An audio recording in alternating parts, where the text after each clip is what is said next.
बिस्मिल्लाहिर्रहमानिर्रहीम, अस्सलाम वालेकुम। मैं हूं अली शेर और आप मेरा यूट्यूब चैनल देख रहे हैं। इस वक्त मैं डी चौक में मौजूद हूं और आधी रात का वक्त है।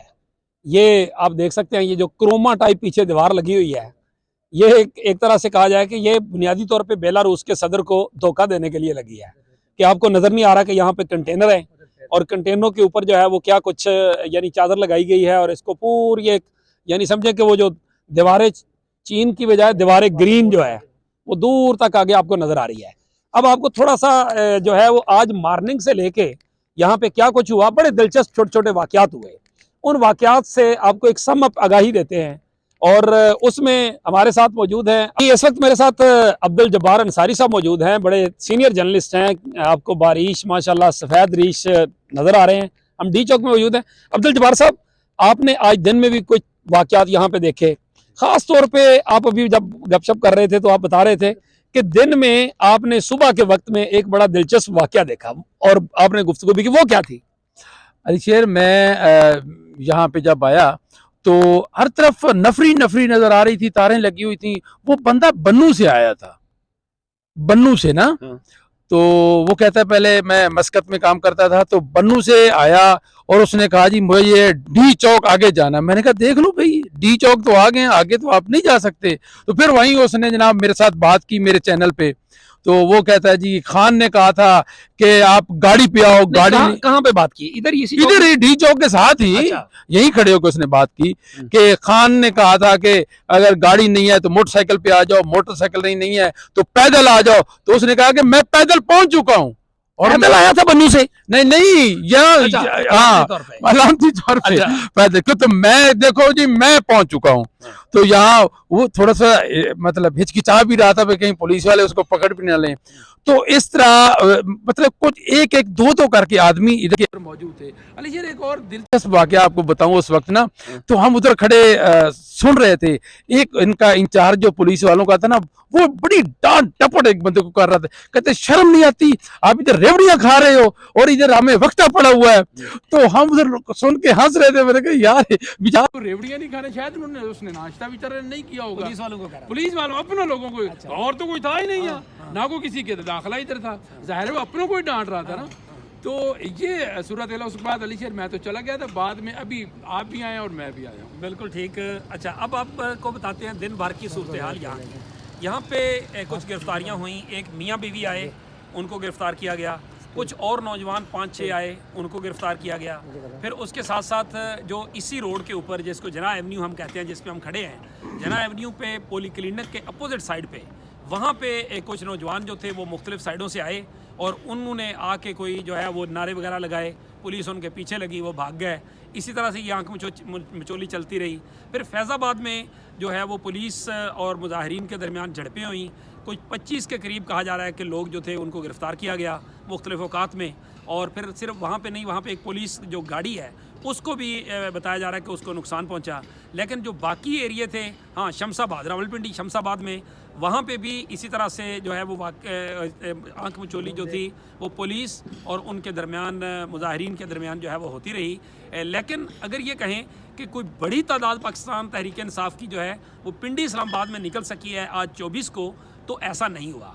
अब इसकी दो वजूहत। हाँ, एक और चीज़, सिमाबिया ताहिर जो कि PTI की MNA की उम्मीदवार थी, वो भी ज़ख्मी हुई हैं पुलिस का शेल लगने से। कुछ और लोग जो हैं उनको भी जो रबड़ बुलेट्स हैं वो लगी हैं, उनकी भी कुछ फुटेजेज आई हैं, वो भी इसी तरह से हुआ है। कुछ और लोग जो है वो ज़ख्मी हुए हैं। पुलिस के चंद लोगों को जो है वो पत्थर वगैरह लगे हैं, लेकिन कुछ सीरियस इस तरह का नहीं है। अब दो बातें हो सकती हैं कि क्यों पहले इतना ज़्यादा रिएक्शन आ जाता था, आमिर मुगल बाकी बहुत सारे लोग निकल आते थे, ऐसा क्यों नहीं हुआ?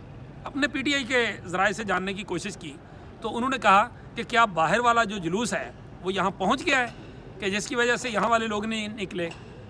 अब बताया यह जा रहा है कि जो बाहर वाला जुलूस है, बाहर से मुराद ये कि अली मीन गंडापुर और बुशरा बीवी वाला जुलूस, वो जुलूस जो आ रहा है उस जुलूस का, और जो मियाँ वाली से DI खान से उमर अमीन गंडापुर जो है वो जुलूस जो लेके आ रहे हैं, वो जुलूस जब पहुँचेंगे इस्लामाबाद में तो फिर पिंडी इस्लामाबाद के जो शहरी हैं, जो PTI के हामी हैं, वो इस तरह से इस जो हुकूमत है या फोर्सेस हैं उन पे उनको लिए एक मुश्किल पैदा कर देंगी। और अब तक PTI की जो स्ट्रेटजी है वो फोर्सेस को थकाने की है।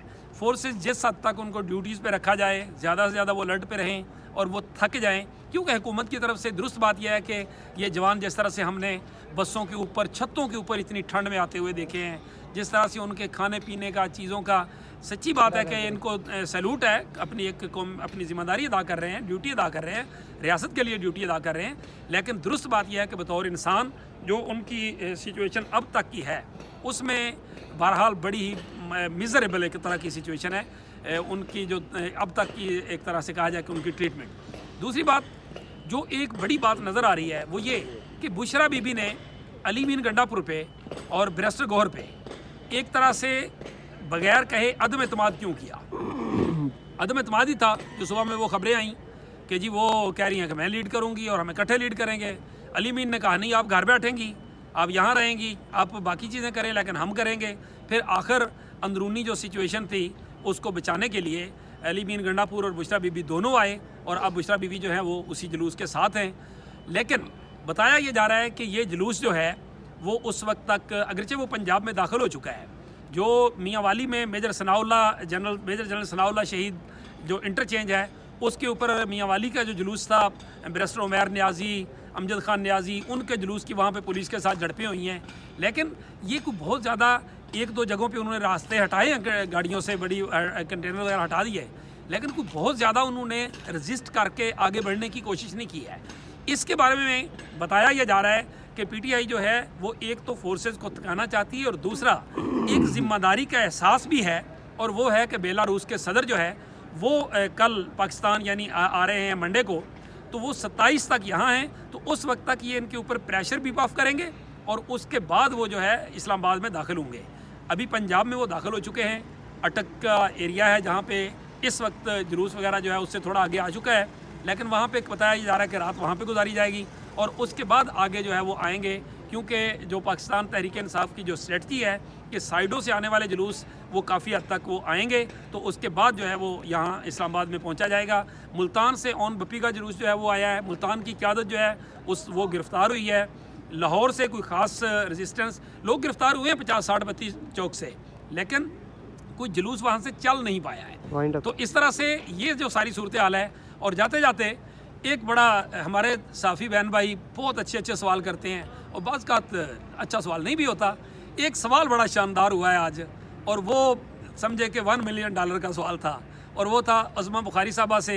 एक बिल्कुल नई एक बच्ची जो है जर्नलिस्ट, उसने सवाल किया कि मैडम आप लोगों ने तो 6 मोटरवेज़ बंद कर दिए हैं और नोटिफिकेशन जारी किया कि ये 6 मोटरवेज़ जो हैं इनकी मरम्मत की जाएगी, तो ये बताएं कि मोटरवेज़ तो आगाज़ से लेके अंजाम तक हर तरफ से कंटेनर लगा के बंद कर दी गई हैं, तो वहाँ पे जो आपने मटेरियल पहुँचाना है, यानी बजरी पहुँचानी है, लुक है, बाकी चीज़ें हैं, सारा कुछ, वो कैसे पहुँचाएंगे? क्या आप इसको हेलीकॉप्टर के ज़रिए पहुँचाएंगे? तो जो इस पे जब उन्होंने कहा कि हेलीकॉप्टर पे पहुँचाएंगे, तो खुद अज़मा बुखारी की भी हंसी निकल गई और प्रेस कॉन्फ्रेंस में मौजूद जो लाहौर में हुई सारे लोगों की हंसी निकल गई। और अज़मा बुखारी को सलाम है, क्योंकि तर्जमान जो है उसको ढीठ बनना ही पड़ता है, कोई चारा नहीं होता उसके अलावा, जो मर्जी हो जाए। तो उन्होंने बड़े हंसते हुए उन्होंने कहा वो हम पहुंचा लेंगे, हेलीकॉप्टर से 6 मोटरवेज़ की तमीरात का सामान पहुंचाना है या जहां से भी पहुंचाना है वो हम पहुंचा लेंगे, वो हमारा काम है। तो इस तरह से मैं समझता हूं कि आज के दिन में ये एक बहुत अच्छा सवाल था और इस यंग जर्नलिस्ट बच्ची को अप्रिशिएट किया जाना चाहिए कि क्या ज़बरदस्त एक क्लू जो है वो लोगों के सामने रखा। इसी के साथ मुझे दीजिए इजाज़त, अल्लाह हाफ़िज़।